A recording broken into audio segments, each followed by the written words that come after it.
디모데전서 4장 1절에서 16절 말씀을 우리 한 절씩 교독하고 마지막 절에 함께 읽도록 하겠습니다. 제가 먼저 읽겠습니다. 그러나 성령이 밝히 말씀하시기를 후일에 어떤 사람들이 믿음에서 떠나 미혹하는 영과 귀신의 가르침을 따르리라 하셨으니 자기 양심이 화인을 맞아서 외식함으로 거짓말하는 자들이라. 혼인을 금하고 어떤 음식물은 먹지 말라고 할 터이나 음식물은 하나님이 지으신 바니 믿는 자들과 진리는 아는 자들이 감사함으로 받을 것이니라. 하나님께서 지으신 모든 것이 선하매 감사함으로 받으면 버릴 것이 없나니 하나님의 말씀과 기도로 거룩하여짐이라. 네가 이것으로 형제를 깨우치며 그리스도 예수의 좋은 일꾼이 되어 믿음의 말씀과 네가 따르는 좋은 교훈으로 양육을 받으리라. 망령되고 허탄한 신화를 버리고 경건에 이르도록 내 자신을 연단하라. 육체의 연단은 약간의 유익이 있으나 경건은 범사에 유익하니 금생과 내생의 약속이 있느니라. 미쁘다 이 말이여 모든 사람들이 받을 만하도다. 이를 위하여 우리가 수고하고 힘쓰는 것은 우리 소망을 살아계신 하나님께 두미니 곧 모든 사람 특히 믿는 자들의 구주시라. 너는 이것들을 명하고 가르치라. 누구든지 내 연소함을 업신여기지 못하게 하고 오직 말과 행실과 사랑과 믿음과 정절에 있어서 믿는 자에게 본이 되어 내가 이를 때까지 읽는 것과 권하는 것과 가르치는 것에 전념하라. 은사 곧 장로의 회에서 안수받을 때에 예언을 통하여 받은 것을 가볍게 여기지 말며 이 모든 일에 전심전력하여 너의 성숙함을 모든 사람에게 나타나게 하라. 내 자신과 가르침을 펴 이 일을 계속하라. 이것을 행함으로 내 자신과 내게 듣는 자를 구원하리라. 아멘. 오늘 우리가 읽은 말씀은 명확하게 두 부분으로 구분됩니다. 먼저 1절에서 5절 말씀은 거짓 교사에 대한 가르침입니다. 이어지는 6절부터 16절 말씀은 그와 반대되는 그리스도의 선한 일꾼, 사역자들은 어떠해야 하는지에 대한 가르침입니다. 그래서 먼저 거짓 교사에 대한 이야기를 좀 나눠봐야 할 것 같습니다. 성도님들이 가진 이 거짓 교사에 대한 이미지는 어떤 모습인가요? 아니, 그보다 먼저 성도님들은 거짓 교사를 만나본 적이 있으신가요? 아마 대다수 분들이 만나본 적이 없다고 답하실 것 같습니다. 그럼 한 가지만 더 물어보고 싶습니다. 그건 좋은 걸까요? 안 좋은 걸까요? 당연히 좋은 것 같은데 이렇게 물어보는 건 뭔가 안 좋은 점이 있을 것이라는 생각이 드시죠? 네, 좋은 것도 있지만 당연히 또 어떠한 부분에서는 안 좋은 것도 있습니다. 그건 바로 분별입니다. 좋은 지도자들만 만나봤다면 우리는 세상 모든 교회 지도자들은 좋은 지도자들이라고 믿기가 쉽습니다. 가끔 TV에서 좀 이상하고 안 좋은 이런 지도자들이 나온다 할지라도 그건 좀 현실에서 볼 수 없는 좀 과장된 TV 속 이야기일 뿐이야 라고 생각하게 됩니다. 이 믿음 위에서 우리는 좋은 사역자들의 가르침을 어떠한 것도 없이 그냥 다 받아들이기가 쉽습니다. 그런데 그만큼 나쁜 지도자들의 가르침 역시도 받아들일 수 있습니다. 그렇게 되지 않기 위해서 이 세상에 선한 지도자들만 있으면 참 좋겠지만 안타깝게도 우리의 세상은 그렇지가 않습니다. 거짓 교사들이 있습니다. 그 증거로 우리 많은 것들을 이야기할 수 있을 것입니다. 그러나 가장 분명한 증거는 바로 성경입니다. 성경이 우리의 세상에 존재하는 거짓 교사들이 있다고 알려줍니다. 오늘 말씀이 알려주듯 디모데 당시에 그 거짓 교사는 혼인과 어떤 음식 먹는 것을 금지했던 사람들입니다. 이 주장, 혼인을 금하고 어떤 음식 먹는 걸 금해라 라는 주장은 어떻게 들리시나요? 혼인 금지까지는 아니지라도 요즘 우리 시대는 혼인율과 출산율이 역대 최저를 향해 계속 나아가고 있습니다. 이런 흐름이 기독교의 가르침과 일치한다고 할 수 없습니다. 오히려 기독교는 결혼을 장려하죠. 그럼 음식법은 어떠한가요? 교회에서 먹지 말라고 하는 음식이 있을까요? 없을까요? 있죠. 그럼 우리는 지금 거짓 교사들의 가르침을 따르는 걸까요? 사도 바울의 가르침을 따르는 걸까요? 헷갈리시죠? 네, 그래서 우리에게 분별이 필요합니다. 지금 바울이 말하는 이 거짓 교사들의 그 주장들의 외적인 모습만이 아니라 그런 주장의 근거, 왜 그런 주장을 했는가, 여기에 해당하는 핵심이 중요합니다. 거짓 교사들이 주장한 건 무엇일까요? 한마디로 말하면 금욕주의입니다. 금욕주의는 우리 마음속 여러 욕구나 본능을 억제하고 금지하라고 말합니다. 그게 기독교와 매우 닮은 것 같습니다. 우리는 식욕을 억제하며 금식 기도할 때가 있습니다. 또 어떤 특별한 기간이 되면 그 금식의 범위를 음식에만 국한시키는 것이 아니라 미디어와 또 여러 취미 활동으로 확장하기도 합니다. 굳이 그렇지 않더라도 기독교는 우리의 쾌락이 무제한으로 허용되는 것을 잘못되었다고 합니다. 이렇게 비슷한데 기독교는 그럼 금욕주의와 무엇이 다른 걸까요? 그건 바로 하나님에 대한 생각이 다릅니다. 일단 금욕주의에는 즐거움이 없습니다. 즐거움은 그 자체로 쾌락이고 악입니다. 모든 즐거움은 그 종류와 내용과 상관없이 무조건 억제되어야 합니다. 즉 금욕주의가 말하는 하나님은 때와 장소와 상관없이 우리가 즐거워하는 것을 원하지 않습니다. 우리의 우울함을 원하시는 하나님인 것이죠.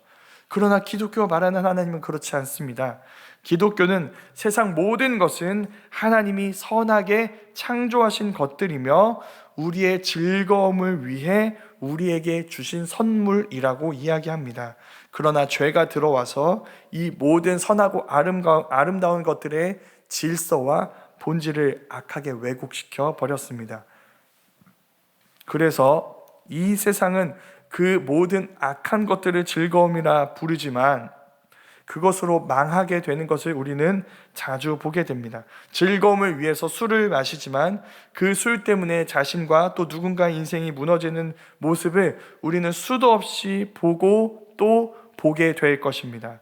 즐거움을 위해 성적인 일탈을 감행하지만 그것 때문에 자신과 자신의 가족들, 누군가와 누군가의 가족들까지도 다 망가뜨리는 일들을 우리는 너무나 자주 보고 있습니다. 그런 우리에게 성경은 그 모든 것들을 바르게 누리는 법에 대해서 가르칩니다. 하나님은 혼인을 금하고 성적 쾌락을 금하는 분이 아닙니다. 하나님은 우리에게 성적인 욕망을 창조하셨고 그 모든 것을 하나님의 디자인대로 남편과 아내가 결혼 관계 안에서 서로에게 온전히 자신을 내어주고 또 서로를 온전히 용납하는 아름다운 연합을 통해 즐겁게 누리라고 말씀하십니다. 성경은 어떤 음식을 금하는 것이 아니라 그 음식을 통해 우리의 생명의 떡이 되어주신 주님을 생각하며 감사함으로 질서 있게 또 주님을 따라 한 공동체를 누리는 선한 연합을 이루는 수단으로 그 음식을 사용하라고 또 즐거워하라고 우리에게 말씀하고 있는 것이죠. 그러니까 선하신 하나님이 금욕주의와 기독교 말하는 하나님은 우리의 즐거움을 금지하는 하나님, 다른 한편으로는 우리에게 즐거움을 누리라 말씀하시는 하나님, 전혀 다른 하나님에 대해서 이야기하는 것입니다. 그러니까 분별해야 하는 것이죠. 우리는 그 모든 선한 것들을 분별해내고 그것으로 즐거워해야 합니다. 그러면 궁금해지죠. 그럼 이렇게 분별할 수 있게 하는 기준, 이 기준은 어떻게 세울 수 있을까요? 솔직히 금욕주의는 기독교와 외적으로 봤을 때 너무나도 비슷해 보입니다. 지금도 인터넷에서 금욕주의라고 검색을 하게 되면은 뭐라고 나오냐면 기독교의 가장 주요한 덕목 중 하나라고 나옵니다. 그러니까 세상의 눈으로 보면 기독교나 금욕주의나 다를 것이 없는 것이죠. 그렇기 때문에 우리에게는 세상의 눈과는 다른 눈이 필요합니다. 우리는 그 눈을 성경을 통해 발견하게 됩니다. 5절 말씀이 이렇게 이야기합니다. 하나님의 말씀과 기도로 거룩하여짐이라. 부지런히 말씀을 연구할 때 그리고 그 말씀을 따라 살기를 기도할 때 우리는 비슷해 보이는 이 주장 속에 전혀 다른 그 중심이 무엇인지를 분별할 수 있습니다. 그래서 거짓 교사를 분별해내고 멀리할 수 있는 것이죠. 그 말씀과 기도가 6절부터 이어지는 이 선한 일꾼들의 가장 중요한 어떤 조건이라고 이야기합니다. 결코 특별하지 않죠. 말씀과 기도 지금도 우리 나누고 있고 매일 하는 것이고, 그리고 매주 또 교회에서 말씀과 기도를 우리 함께 하곤 합니다. 그래서 특별해 보이지가 않습니다. 그러나 그게 굉장히 특별합니다. 말씀과 기도만큼 우리 삶에 특별한 것은 없습니다. 거기에서 모든 선한 것, 선한 일꾼의 삶이 시작됩니다. 바울은 디모데에게 선한 일꾼이 되라고 권면하면서 그 첫 번째 모습으로 말씀과 기도로 형제를 깨우치게 하고 일깨우는 모습에 대해서 이야기합니다. 그때 디모데 너 자신뿐만 아니라 그 형제까지도 선한 일꾼이 될 거라고 이야기합니다. 그 선한 일꾼은 거짓 교사들이 조장하는 그 망령되고 허탄한 신화, 허황된 이야기들을 거부하고 경건으로 자신의 영혼을 연단해야 합니다. 이 모든 권면들이 우리에게 무엇을 이야기해주고 있는 걸까요? 우리는 저절로 선한 일꾼이 되지 않습니다.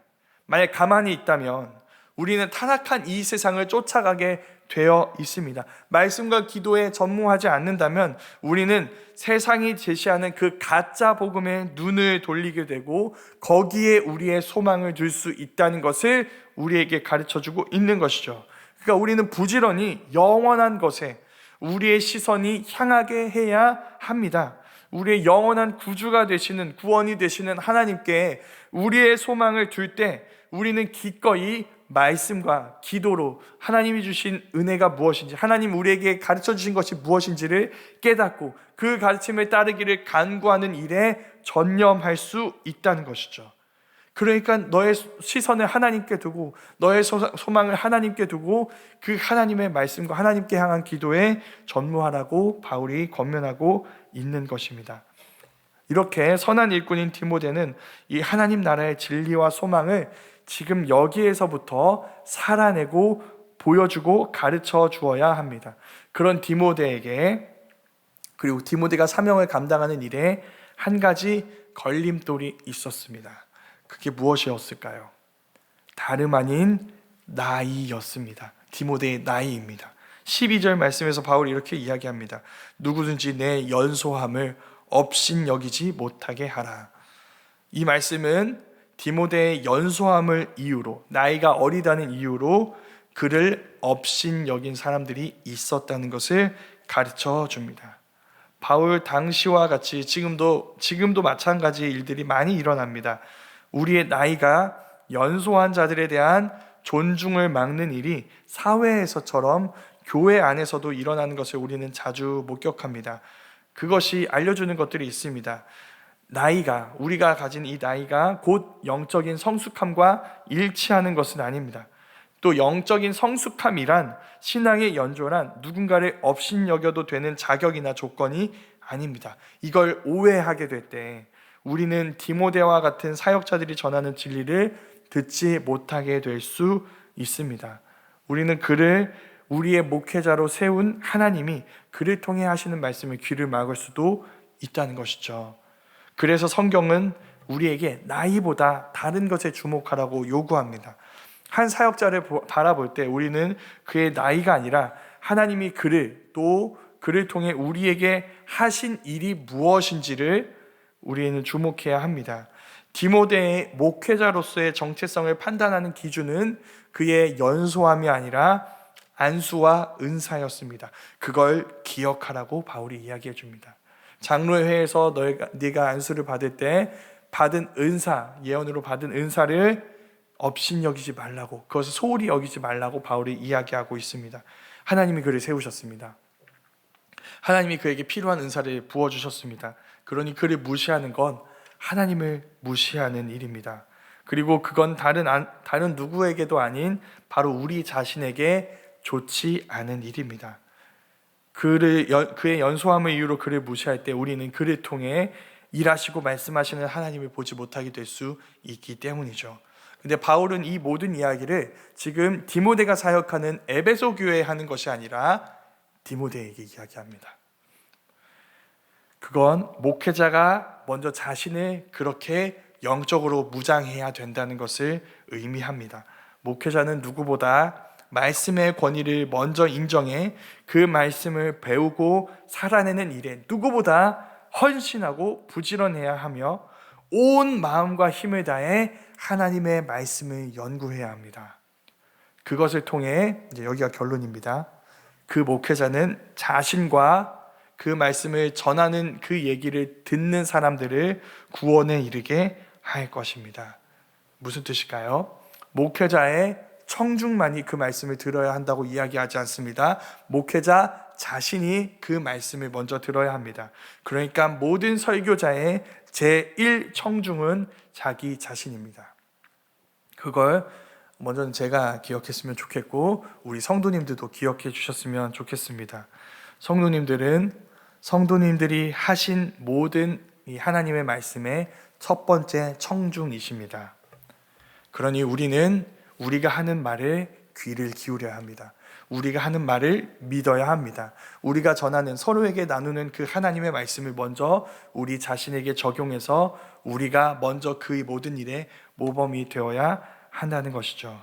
우리 모두가 그렇게 최선을 다해 하나님의 말씀을 배우고 또 전하는 그 모든 일들, 전하는 모든 말씀에 앞서서 우리가 먼저 그 말씀 앞에 서서 주님의 선한 일꾼으로 살아가고 거짓 교사들의 가짜 가르침을 분별하고 성숙한 믿음으로 서로를 지켜내며 함께 경건과 우리가 바라보는 그 하나님을 향한 진정한 소망으로 나아갈 수 있기를 소망합니다.